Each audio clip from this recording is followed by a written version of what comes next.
Hello, everyone. So I think I am live. Let's see here. I've been having a little trouble. Okay, let me adjust myself. All right, how's everyone doing? Happy Monday. Happy Monday. So, I'm working on getting this technical life of mine together. How's everyone doing? Hope you guys are having a wonderful start to your week. I know I said I'd start at 8. Been spending the past 5 minutes trying to figure myself out.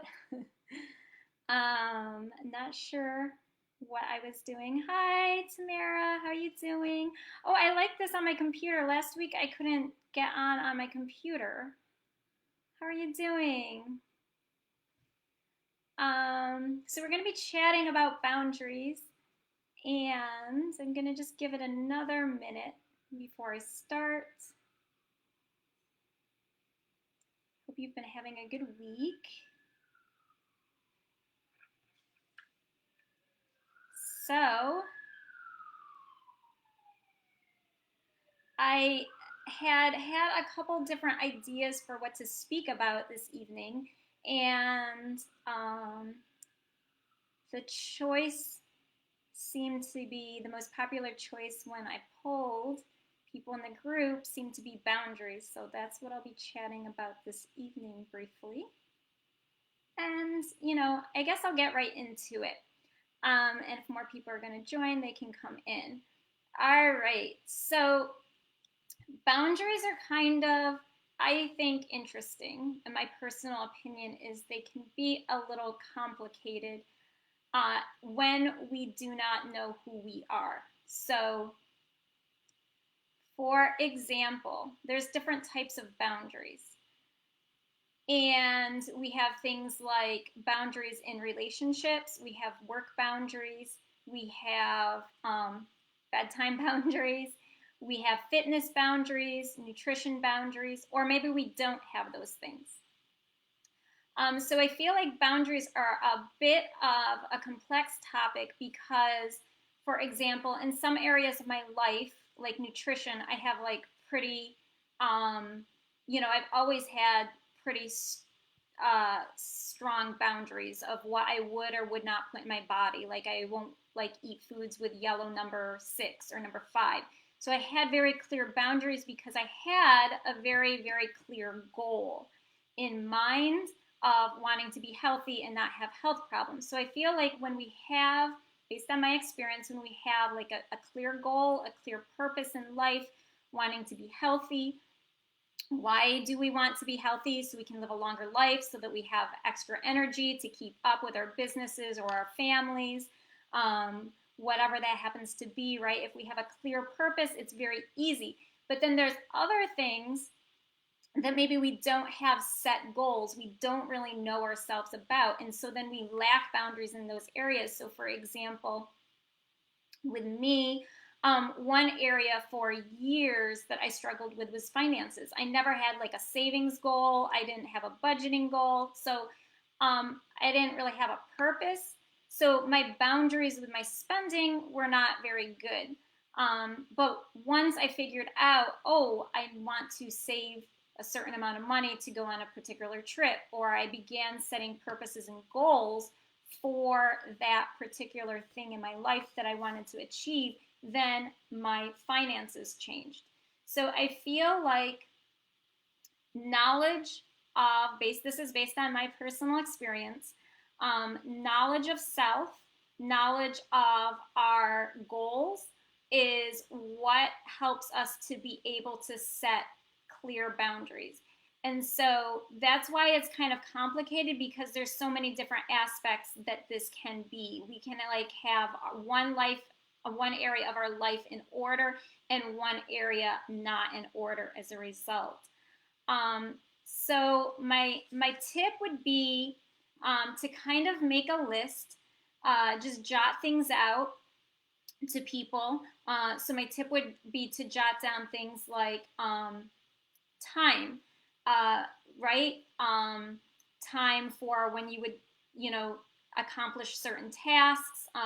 Like say you have a business, right? You could set some time goals every day for when you want to work on that business, and then that way, there's not a boundary you put that boundary in place, and then you don't have like your work boundary, like your work life bleeding into that other time that you have for yourself.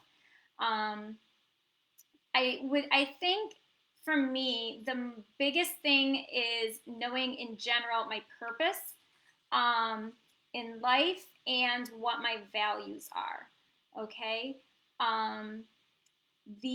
Knowing your purpose and your values will help you decide when you are going to set these boundaries, how you're going to set them. And I may be talking a bit vaguely, but let me break it down a little bit more specifically. So when we have an identity, we know who we are, right? When we don't have an identity, then we don't know what our purpose is, we don't know who we are, and we end up trying to people please. So our employer might ask us to do something and we just say yes. And then our partner might ask us to do something and we just say yes to them. Then we may have a son or a daughter or a parent or a cousin or someone who asks us to do something for them. And then we say yes. And then we have like a friend who's like, can you help me out with? And we say yes. And we just start saying yes all over the place. And then we realize we don't know how we're going to get it all done. And we realize that we've stretched ourselves way too thin.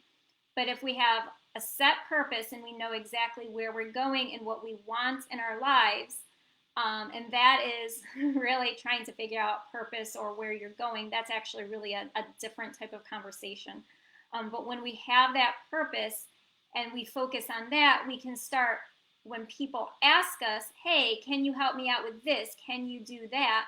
We can ask ourselves some questions like, so let me read some of my questions. Do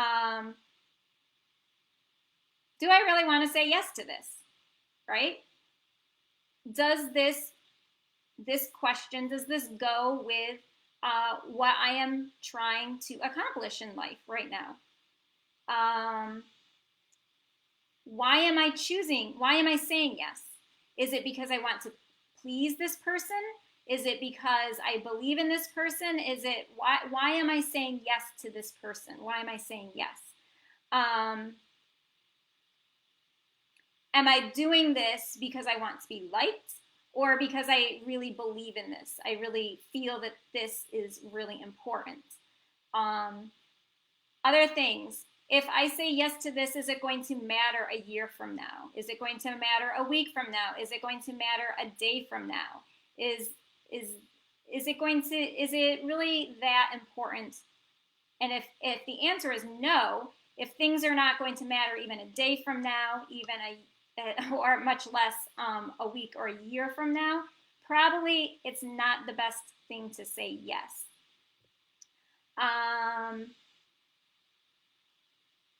Will saying yes help me to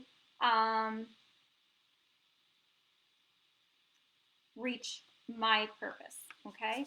And so am I saying yes in fear? Okay.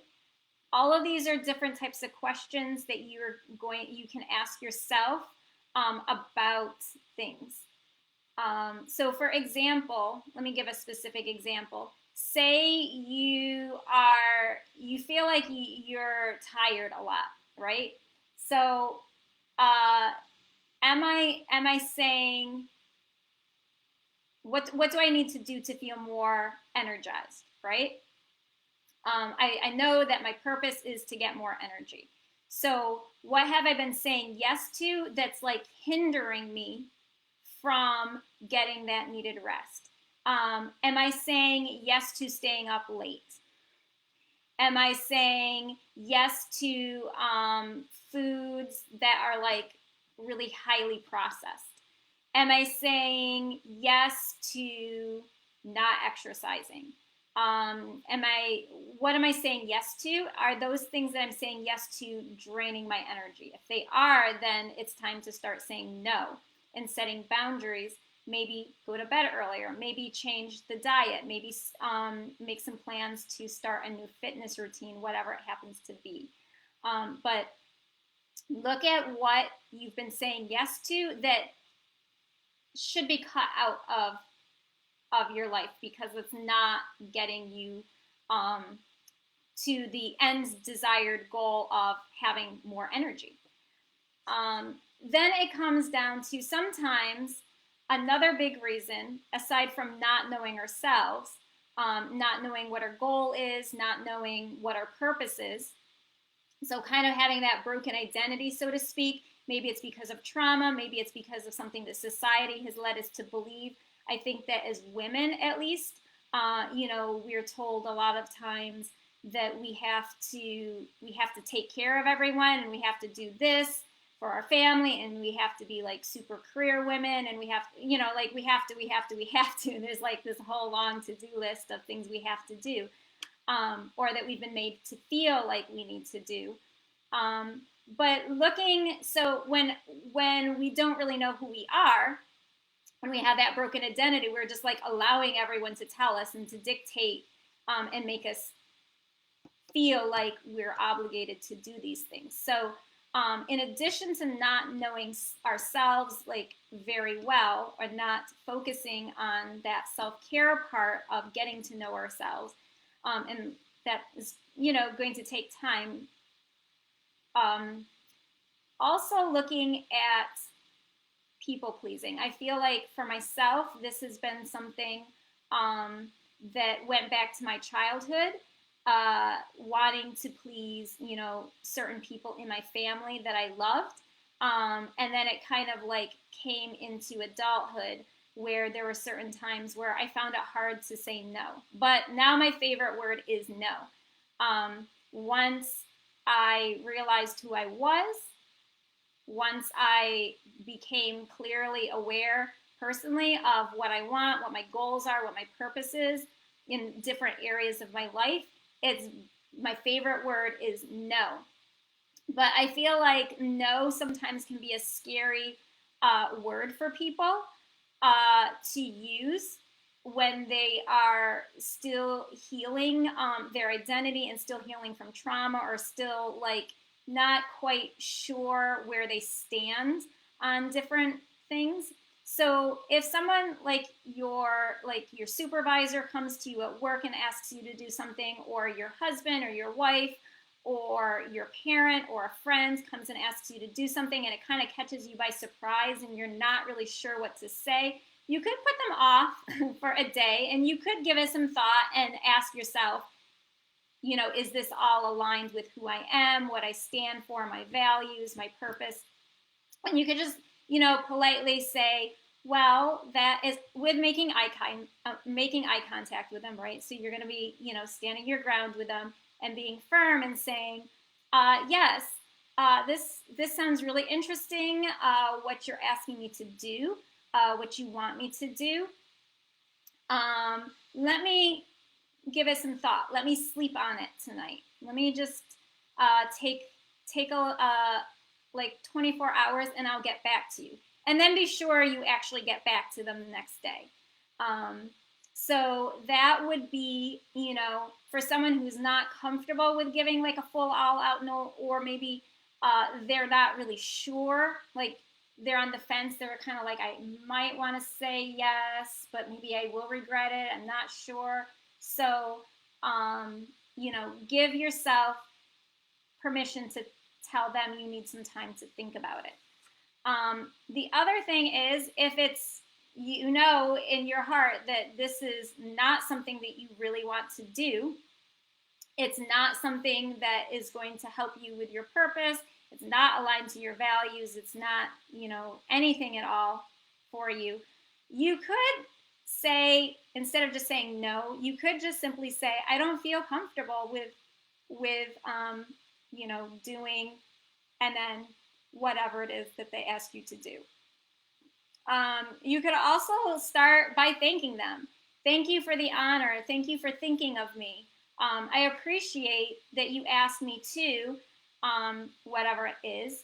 Uh, I appreciate you that you asked me to be like a bridesmaid in your wedding, and it's like super exciting that you're getting married in Hawaii, but this is not like the best time for me or whatever. And so you're just saying no to them. You don't have to even give them a reason why it's not the best time for you or why you're saying no.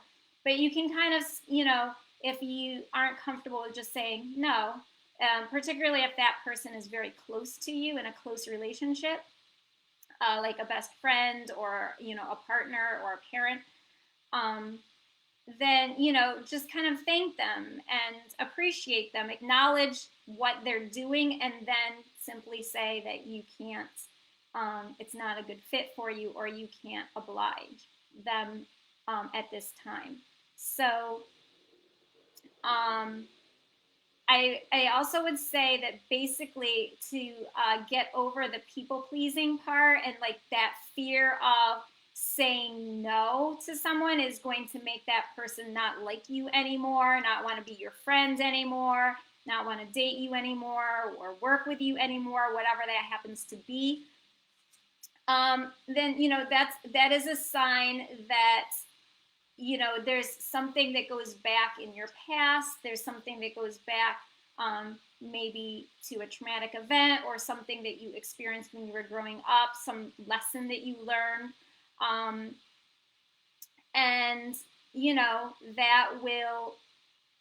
that it will be an indication that you need some healing if you're being afraid to say no because you're afraid of what their reaction would be, or you're afraid of losing them. So I'm going to look at my notes here to make sure that I didn't miss anything.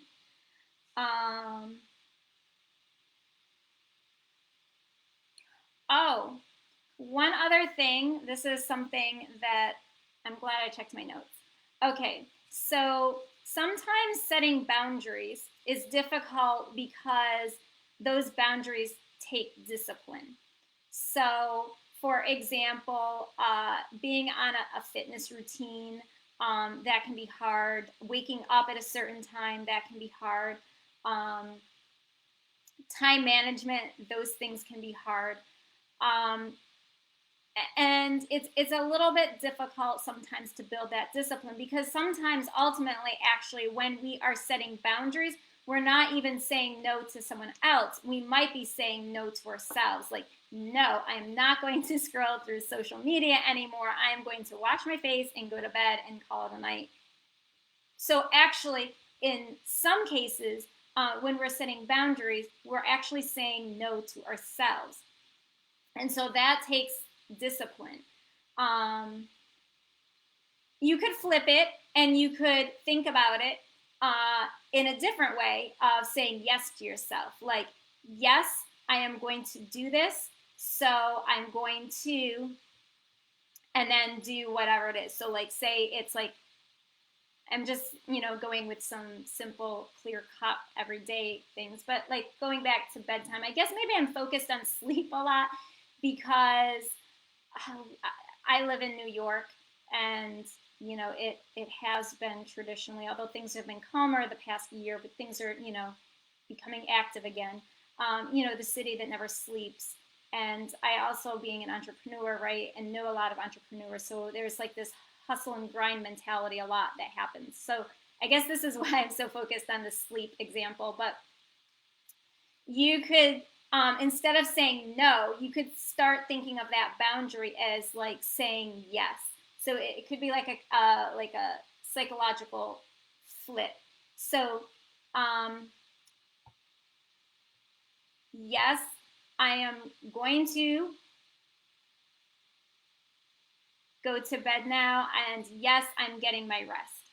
So that would be like, yeah, and whatever it is that's been keeping you up, whether it's like some kind of project or just you're watching TV, whatever it happens to be, right? Just saying, yes, it's time to end this project now. It's time to stop this now. And yes, I'm going to go and get ready for bed and enjoy a good night's rest. So instead of thinking it from like a no perspective, flip it to a positive perspective that I think will help people. I know that does help me when I start thinking of boundaries as giving myself permission and saying yes to myself for accomplishing certain things.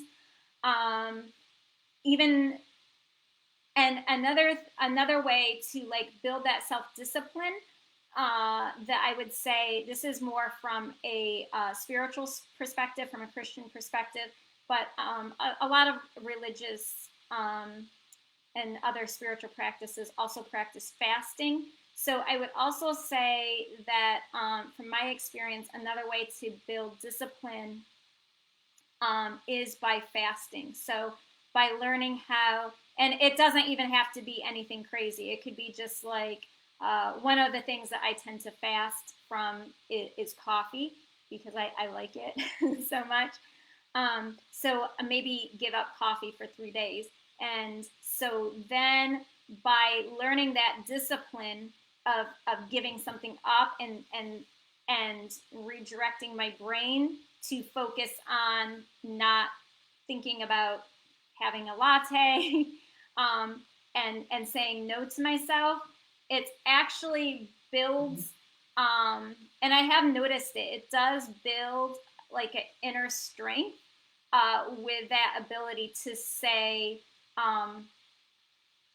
no to other things in life, particularly when because in fasting typically it's something that we really want. It could be like chocolate, right? Different people have different things, but by giving up, say, chocolate for a week, or like whatever that happens to be, it could be, what else is something someone could give up? It could be giving up like a snack, right? Like anything. So I typically go with coffee and chocolate, but yeah. So by learning that discipline, by learning that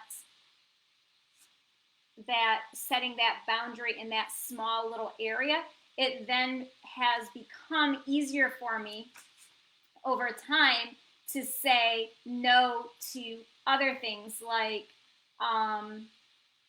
when it comes to spending for finances, or I've never had trouble saying no to my employer. I've always had like very easy times with that.